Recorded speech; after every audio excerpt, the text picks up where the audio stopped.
Welcome to the 2021 Economic Depression and Preparation Channel. I'm your host, Tony. Thank you for joining me once again on this weekend edition, July the 11th, 2021. Please be sure to subscribe. I thank you for your support. I do read all the comments and questions and concerns down below. Today, we're going to be talking about two very important topics today, briefly. Excuse me.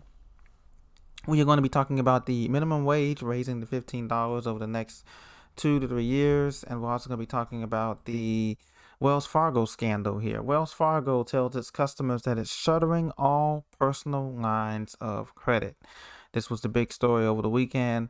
The bank is shutting down all personal lines of credit in the coming weeks and no longer offer the product according to customer letters. The revolving credit lines, which typically let users borrow between $3 to $100,000, is not going to be made available. Wells Fargo warned its customers that the account closures may have an impact on their credit score. So the credit score from FICO to your Experian, TransUnion, etc. could be going down as a result of this Wells Fargo cutting things. What's interesting to note is that Wells Fargo has been in trouble for the lending products. As you remember, they're the one that created millions of fraudulent fake accounts, and they got penalized, they got fined for that by the commission. They also had a lot of shady business practices too as well, charging hefty overdraft and ATM fees as well that a lot of consumers have charged and raised concerns with the Better Business Bureau. And so now they're closing their revolving credit lines. This is going to be absolutely start the chain of snowball events here, okay? Because this means that other banks are going to be forced to close or even shrink credit lines later on in the future. So it may not be the Deutsche Bank that we've been worried about overseas in Germany. It could be banks right here in the U.S. that begin to fail despite the Federal Reserve Bank's moves to do stress tests with these banks. It could be other banks like JP Morgan Chase or Bank of America or any of the other big banks, US Bank, any of the other banks. They may start charging lowering credit cards limits on as the economy gets worse, especially with new home equity lines of credit. Wells Fargo has already halted all new home equity lines of credit, or HELOCs, as well. The bank also withdrew a segment from its auto lending business, and that was another lawsuit that they had. Wells Fargo had another lawsuit about the auto lending business. They were charging people extra money to get their mandatory insurance on their loans. And I'm just so glad that I got rid of Wells Fargo. Most of my business dealings, auto loan especially, because they do have shady business practices and they are really a shady bank. Let me know your experience with them if you were a Wells Fargo customer. A lot of people tweeted about this. Even Senator Elizabeth Warren got in on the tweet in action. Said not a single Wells Fargo customer should see their credit score suffer just because their bank is restructuring after years of scams and incompetence. Sending out a warning notice simply isn't good enough. Wells Fargo needs to make this right. Well, unfortunately, they're not going to make it right. We are stuck with this conundrum here. And it's just really a shame that, you try to do your best to keep your credit score up so you can get these houses and cars and other things that they tell us that we need in America.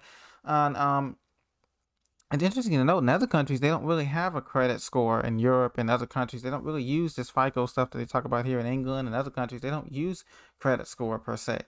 And so we're going to be moving away to that. They're going to be moving away to a social credit score and digital money. That's what's coming. That's what's already used. China doesn't have cash. They don't have a cashless society. That's what we're going towards. But it's good to see people like American consumers moving away from banks like Wells Fargo that are doing shady practices and charging people high interest and other fees that they should not have been doing. And they don't even give you a 60-day notice. Some customers said they were not even given a notice that their credit lines had variable interest rates from 9.5 to 21%. That's just insane. And so this is what's going on in America. We have the top 1% and the bankers shafting us consumers, and we really are powerless in a sense that the big commissions and everything, they just give them a little fine, $1 billion fine, which is nothing to the banks, and then they tell them to go on their merry way. So now they've cut the credit lines down, and once consumer credit goes down and wages stagnate, which they're doing now, and inflation continues to rise, guess what that means? That continues to deepen the depression in America right now. What McDonald's minimum wage says about future fast food restaurants. Listen, McDonald's is among the franchises that's going to be offering $15 an hour by 2024. By 2024, we're already too deep in this depression that $15 an hour will mean absolutely nothing. And I really feel sorry for a lot of young people coming out of school or any other places because the competition for workers is intense. McDonald's, Chipotle, Amazon, Walmart, Target, these companies are hiring, but they want you to work at their wages. They set the precedent, and that's been the problem, is that the precedent for minimum wage has been set so low for so many years, knowing that the future, they're sacrificing the future of American growth of real jobs. Knowing that businesses were doing that, they were shipping jobs overseas for the last 20 to 25 years, knowing that they were already damaging the American labor market and expecting us to work for free, poor people to work for free, has been just absurd. And so experts say McDonald's will move the pressure to 95% of its restaurants not owned by the company, and at least some McDonald's franchises says time to raise wages and think long term. Well, now instead of having people sitting there at McDonald's serving your food, they have robots. As you all know, they have the machines. You don't even go up to the McDonald's counter anymore. You press the button on these touch screens to order your Big Mac or whatever you're getting.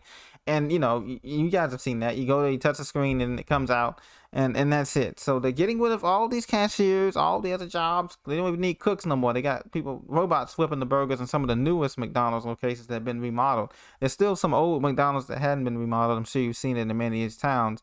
But guys, most people don't want to work 12-hour shifts, sleeping 3 hours in their car, driving half an hour home commute just so they can get $15 an hour at McDonald's. It's just been just horrible, guys. And so fast food pay is under pressure in America. Hospitality pay is under pressure. What about the airlines? How are they going to raise wages for their flight attendants, for their staff? The cruise lines, how are they going to raise wages for their staff as they only can go up to 50% capacity for these cruise lines, leaving out of Fort Lauderdale and Miami and Tampa and LA? It's just going to be absolutely horrible, because you can't raise wages in an economy that doesn't produce anything, because that's all we seem to be producing right now is fast food and debt. And if you look at the Dow Jones, it continues to hover around that 34,000, 35,000 point.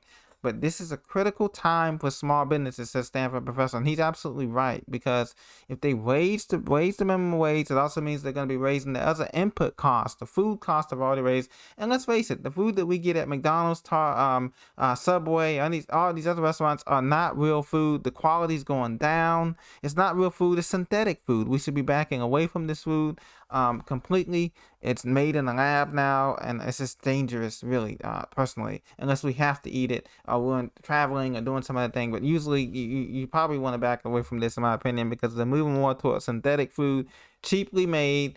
The quality's not there, and the staffing is just not supporting small businesses, like you said. And now they have all these now hiring signs at these restaurants, at Wendy's and McDonald's, and who knows where else, Wawa and these other stores. But the bottom line is that people know that they're getting shafted. It used to be about work and about hard work and pay and, taking pride in your job at these places. Now it's just about getting you in and out of the door through these drive-thrus and keeping as much profit as they can. And people are seeing that, and the unions are not helping out with these wages or anything else. And it's just basically being dissolved.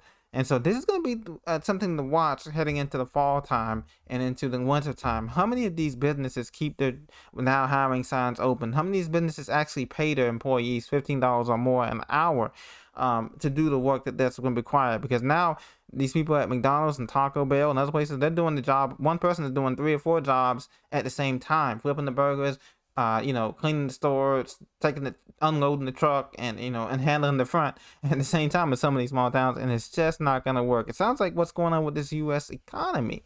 We've got 4 or 5 monopoly companies holding up the whole stock market and also holding up the whole economy. It just doesn't work that way, especially not in a global competitive economy where we have China, Russia, India, and emerging economies like Brazil and other countries who are doing far better right now than the United States economy. Even though the dollar is the reserve currency, it does not give us the liberty to spend it and create this much debt. So with $30 trillion in debt at the end of this year, and President Biden wants to spend even more money to put us even more in debt, and that's why this depression is going to hurt us even further. But there's going to be help for us for us, the poor and the middle class, coming soon. It's just not going to be in the next year or two, unfortunately, because the economy has to come down, and this depression has to happen because it's part of the business cycle. We have ups and downs in the business cycle. So I just thought I wanted to share that with you today.